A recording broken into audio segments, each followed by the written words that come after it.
Hello, how are you? Undoubtedly, here is event 4 of the Hearts Between Lines series titled That Day He Smiled.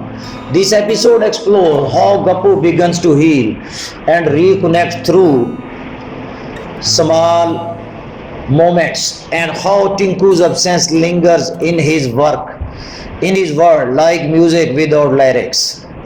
Episode number 4 is here. That day he smiled. Some smile do not begin on the lips, they start in the heart, a place where memories live, where voices echo, even when they have gone silent. And sometimes the bravest thing a person can do is smile again. Tinku had left. The classroom was not the same, the rain still tapped on the window, the chalk still secured against the board, but something in the air had changed. The seat next to Gappu was empty again, but now it felt different. Not just empty, he still stared out the window, still carried his sketchbook, still wore his hood on bad days. But now, in the margin of his pages, little things kept showing up. A doodle of stars on shoelaces, a speaker playing music notes into clouds, a quote from a book with a folded corner, and a girl with a braid, drawn half in pencil, half in fading memory. It is strange how someone can leave, but you still hear their laughter in the hallway, see their shadow beside you in the sunlight. One day during lunch, he walked to the school garden lawn. The same bench, the same tree, but this time he didn't bring his sketchbook. He just sat, closed his eyes, and let the wind carry her playlist in his head. Until a voice startled him. You are in my seat. He opened his eyes. A girl stood there, grinning, holding a sandwich in one hand and an attitude in the other. Gappu raised an eyebrow. I was here first. Exactly. Why I choose his bench, she replied, sitting down beside him anyway. He, her name was Zara. Her name was Zara. She was loud, sharp, funny, the opposite of Tinku, but not in a bad way. She was not trying to replace anything, she was just being herself.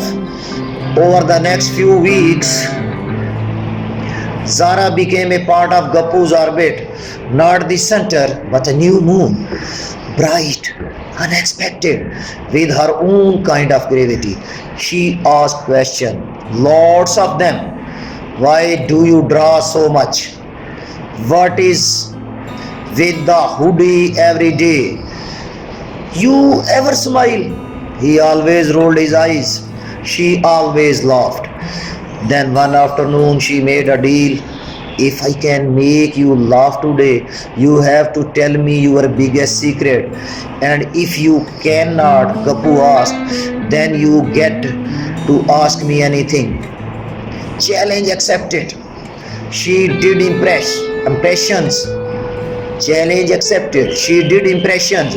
She told a ridiculous story about a chicken chasing her cousin. She even drew a cartoon of him with glitter in his hair and hearts for eyes. He tried not to laugh, really tried, but then without warning it slipped. A soft, sudden half chuckle, then another, and before he could stop it, he smiled. White, free, real. Zara gasped. Was that a laugh? A real one? I should frame this moment. He shook his head. Fine, you win. So secret time. He paused, thought, then pulled out a sketchbook. He flipped to a drawing. The girl with the braid, the last row window, the playlist. He did not say her name. He did not need to. Zara looked at it, then back at him, and simply said, she mattered. Ha! He nodded. Still does. They sat in silence, but it was not awkward. It was the kind of silence that comes when someone understands without needing the full story. That day, Gapu walked back to class. For the first time in weeks, he sat in his seat and did not look out the window. Instead, he opened his notebook and started writing. Today I smiled, not because the pain is gone, but because I remembered how to feel and decided it was okay to let it again. Dear audience, it looks as that Zara has awakened his dormant qualities. He did not write her name, but the note was for her. The next morning, something unexpected happened. On his desk was a letter, folded, simple, no name, just a teeny heart sticker on the corner. His finger trembled as he opened it. Hi Gapu, I am doing okay. New school, new windows, same playlist. Guess what? They still remind me of you. I found your poem in the book.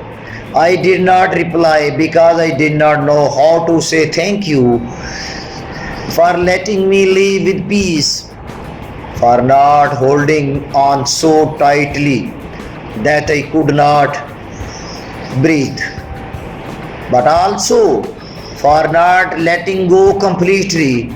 You matter too, still do. T. He smiled again. This one was softer, deeper, the kind of smile that grows in the space where heart used to live.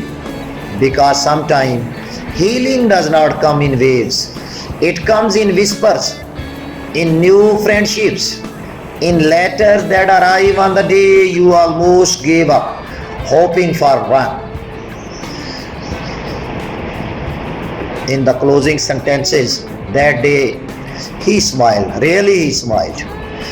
After a long time, Gapu smiled after interaction with Zara. And it was not the end of anything. It was the start of something gentle, something growing between the lines of goodbye and what comes after. And it was very interesting. I hope you will like this episode number 4, and you will be anxious to wait for episode number 5 which will be presented in the near future. Thank you so much. Thank you for your precious time. Thank you for waiting. Thank you for watching. Thank you for listening. See you in episode number 5.